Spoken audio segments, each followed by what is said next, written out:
Hello everyone. I don't normally do these types of videos, as we know, because they're not the most popular on the channel, but I ended up doing a little bit of exploration, so I'm going to record this on my walk back and kind of talk a little bit about what I've found. I'm near what I believe is an active concrete culvert manufacturing group, but right here at their fence line, I'm at where a old railway line dead ends. It was an old siding, and interestingly, there's this pair of points that's kind of been cut in half. I don't know if there's remains on the other side of here of the track or not, but considering the embankment looks clear, I'm going to say I doubt it, but, you know. It looks like this was in an old industrial lead. So, it was very difficult to get back here, by the way, but I'm going to walk along and kind of show what I found. So, we follow the track here, which includes having to awkwardly smush myself through a bunch of plant matter, which is difficult and somewhat painful. Thankfully I'm wearing a coat, so it's not too painful because I've got a layer over me. Yeah, as you see, I don't normally film urban exploration type videos. Oh, my vest is getting stuck, lovely. What did I expect to happen if I got out here? I knew it was going to be difficult to get out, but you know, it's fine. So if we walk this way, as I trudge through, we kind of do get back to about here-ish. You can see the rails here. So they kind of continue this way for a while. And obviously they met up, the CSX tracks is over there where my camera's pointing, just not easily visible because of where I am. As we get closer, I'll point them out, but yeah. So we have this old defunct pair of points here. Now, obviously I'm coming here during the winter instead of during the months where there's a lot of plant life, because no way in hell am I getting back here when there's plants in the way. The CSX embankment that's active going into Parsons is up there. This isn't too far from the rail yard. Yeah, we have like this abandoned turnout set here. And it's fascinating because I haven't been able to figure out what this track is. I know it's not the old, what is it called, Hocking Valley Railroad line that crossed over the Scioto, because the bridge piers for that are over there somewhere, and the line goes that way instead of that way. So the line here went south into this industrial area instead of due west to cross the river. So we have this abandoned set of points. There's not even like an old, oh, there is actually an old switch lever. Now, this is disconnected from the main line, by the way. There's no trains that are going to come through here anytime soon, as we can tell. So we have this old pair of points here, which I actually wonder if it still works or even if it still has a lock on it. Let me find my way over to that side. I didn't think a switch machine was actually intact. Now, don't do this at home, and if the FRA officials are watching, this is completely cut off, and I want to learn more about this stretch of track, so I'm probably going to ask at the library, since I frequent there a lot, or in the Columbus Railroads group. I'm going to get y'all a better view of the switch machine, because, yeah, there's something still intact, and these rails date back to, like, 1912. So this obviously hasn't been used in nearly a century, and I actually want opinions on which the switch machine looks like a ship propeller, by the way. You see that? It looks like a damaged ship propeller.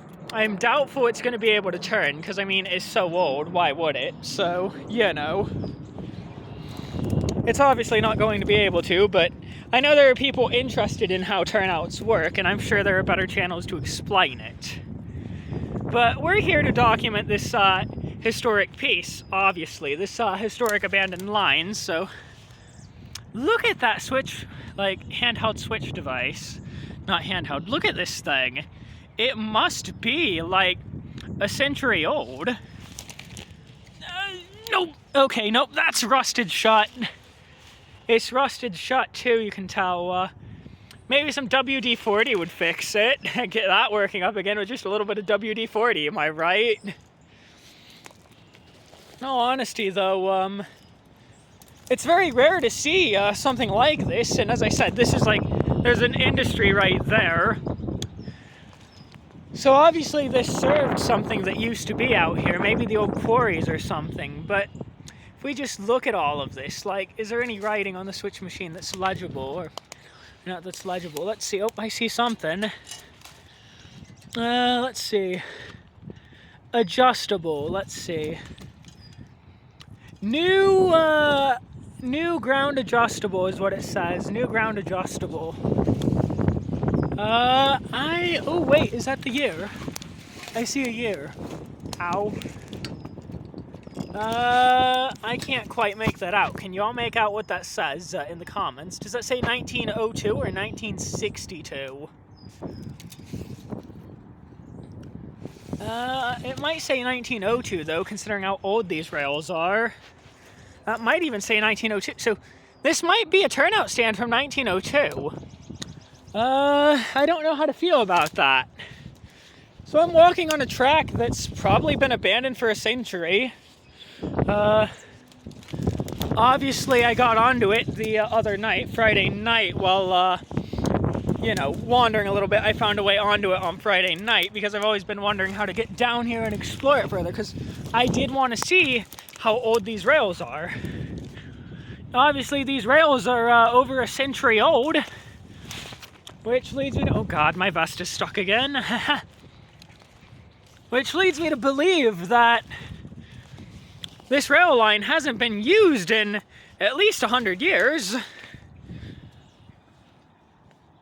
Which means I'll probably, because yeah, maybe it got abandoned after the Great Flood of 1913, because I know the bridge over there, the old bridge that supports still stand over west there, across the river, those old supports still stand, and that bridge was around in 1913 and rebuilt after the flood.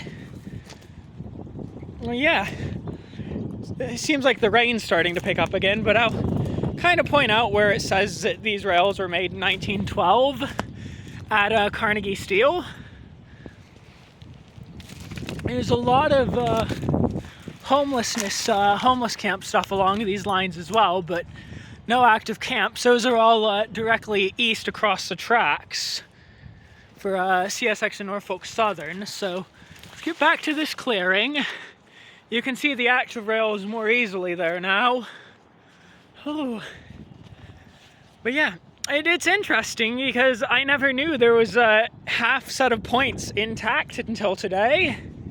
So I've just learned something on this expedition. But if we come over here, this is roughly where it shows the rails, you know, the age of the rails. Let me turn my torch on to give you a better view. So come down here.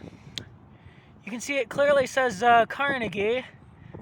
Then, where is it? Over here-ish. I don't know how easily my camera's picking that up.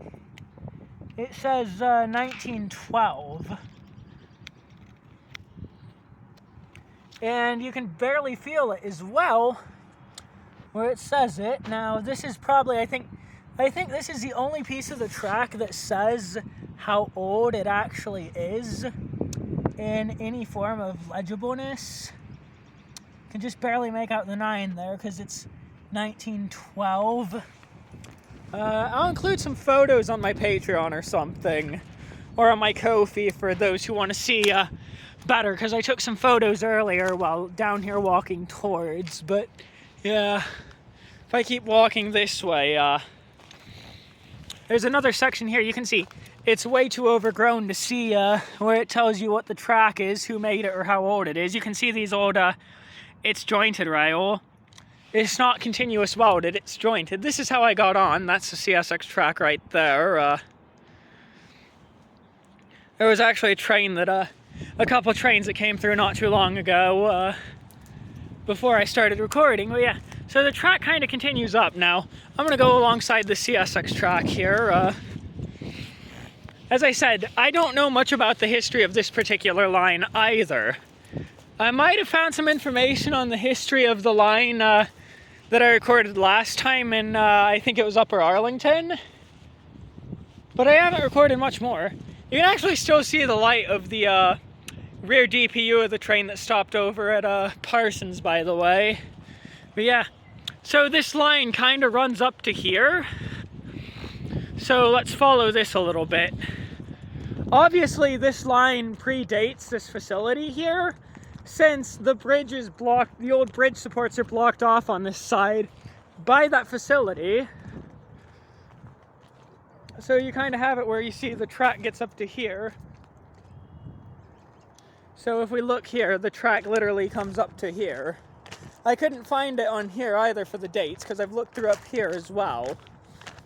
And it kind of just goes down steeply and with a tight turn. It's very overgrown, as we probably see.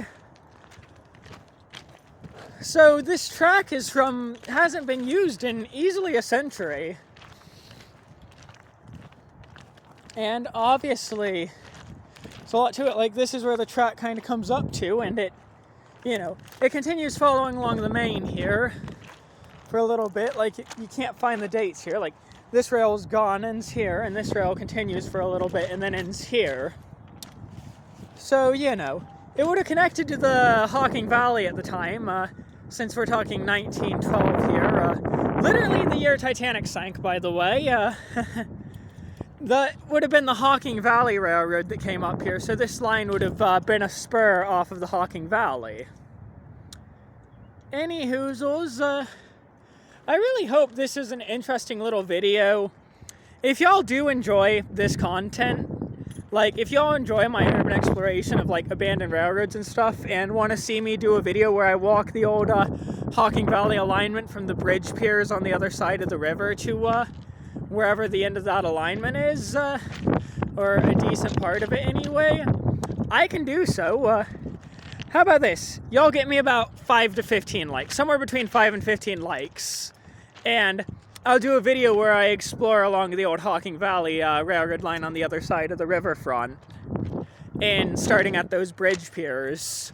And I'll explain a little of the history of that line that I know, i.e. how it was affected by the flood, stuff like that, in a little more detail, alright? So, if you want to see more of this content, like, subscribe, comment down below, please.